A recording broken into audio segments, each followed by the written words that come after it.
Vous êtes médecin, explorateur, pilote. On se souvient de votre magnifique aventure Solar Impulse avec votre avion qui fonctionne à l'énergie solaire. Et après ce défi, vous avez lancé la fondation Solar Impulse.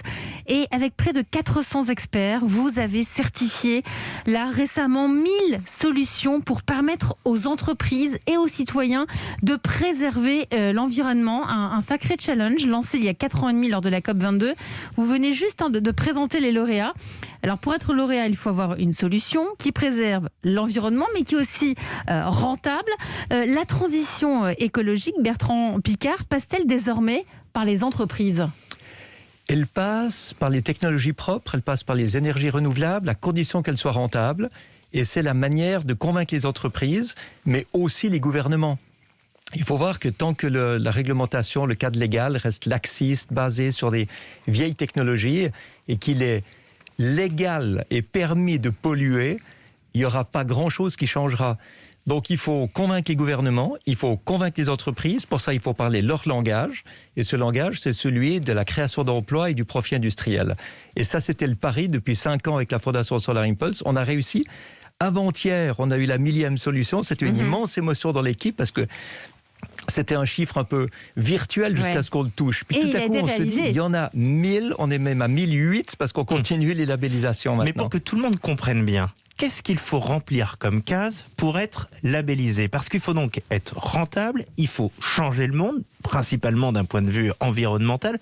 Mais comment on mesure cela? Et il faut être aussi crédible aujourd'hui. Si Carbios était venu me dire on aura bientôt un système pour rendre le plastique compostable, je leur aurais dit écoutez, revenez plus tard. Parce que si moi je vais chez un chef d'État en disant on aura bientôt quelque chose, il me dira aussi revenez plus tard. Donc c'était concret. Donc ça doit être existant aujourd'hui, commercialisable ou commercialisé aujourd'hui. Mais ce qui est important par rapport à ce que disait Elisabeth Assayag, les 1000 solutions, ce sont des entreprises. Vous le dites, il faut que les gouvernements changent, que les entreprises changent, mais là ce que vous voulez prouver, c'est que c'est déjà en mouvement, parce que vous reprenez l'exemple de Carbios qu'on aura tout à l'heure, ça fait des années qu'ils travaillent dessus, qui sont acteurs déjà de ce changement. Alors, vous êtes un accélérateur de changement finalement. Absolument, et ce qu'on voit, c'est qu'il y a à peu près une moitié de ces solutions qui viennent de start-up, et l'autre moitié qui viennent de grosses entreprises. De grandes entreprises. Et il y en a à peu près 200 qui viennent de gros groupes, comme Schneider Electric, comme Air Liquide, comme Engie. Il y a des changements dans le mode d'investissement avec BNP Paribas. Il y a tellement de choses qui changent. Tous les matériaux de Soprema pour avoir des bâtiments mieux isolés.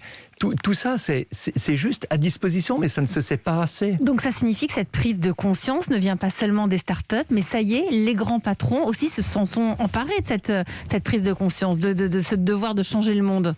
Certains, oui. Et ils montrent que c'est possible. C'est pour ça que je les admire. Maintenant, il y en a qui ne bougent pas. Et c'est pour ça qu'il faut que la réglementation évolue pour pousser les... Mais ce qu'on voit aujourd'hui, c'est que le changement de paradigme qui s'opère, c'est qu'on n'est plus dans le lien entre le PIB et la consommation et l'augmentation de production. On peut arriver dans un lien entre le PIB et l'augmentation de l'efficience. Donc, au lieu de vendre plus, on vend de l'efficience. Et ça, c'est des modèles comme celui d'Engie, par exemple. Ça veut dire quoi, vendre de l'efficience, pour qu'on comprenne bien? C'est-à-dire que, quitte à vendre peut-être un peu plus cher, mais si on est sûr que ça va être bon pour l'énergie et que mon téléphone portable ou mon frigo, ils vont pas casser dans 3 ans et que je sois pas obligé d'en racheter un autre. Alors, par exemple, oui. C'est vrai que ça nécessite un peu plus d'investissement au départ, mais c'est pas un coût. C'est un investissement, ce qui par définition rapporte de l'argent par la suite. Est-ce que la crise finalement que nous vivons n'est pas une chance? Parce qu'on se rend compte qu'il faut aussi mieux consommer, faire peut-être plus attention à la nature, faire plus attention au sanitaire. Tous les plans de relance dans le monde, on peut prendre l'exemple français, accentue plus vite qu'il ne l'aurait fait sur la transition écologique. Par exemple, on essaye en France de devenir les stars de l'hydrogène vert. On ne l'aurait jamais fait sans cette crise, ou sûrement pas aussi vite. Est-ce que ça vous aide finalement? Alors, c'est une chance à condition qu'on la saisisse correctement, parce que si les milliards d'euros qui sont déversés sur les marchés aujourd'hui sont utilisés pour relancer des vieilles industries qui n'ont aucun futur, comme celle des moteurs à combustion, par exemple, des maisons mal isolées, des industries non efficientes, etc., c'est de l'argent qui est gaspillé. Mais imaginez maintenant que ces milliards servent à moderniser toutes les infrastructures, moderniser toutes les technologies que la France utilise ou que l'Europe utilise, eh ben, on sort de la crise avec un pays moderne, des infrastructures efficientes qui coûtent moins à l'utilisation.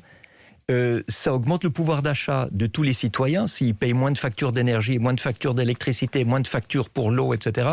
Parce que tout est devenu plus efficient. Donc là, ce serait une chance extraordinaire, mais il ne faut surtout pas la rater, parce que si on la rate, il n'y en aura pas d'autres prochainement.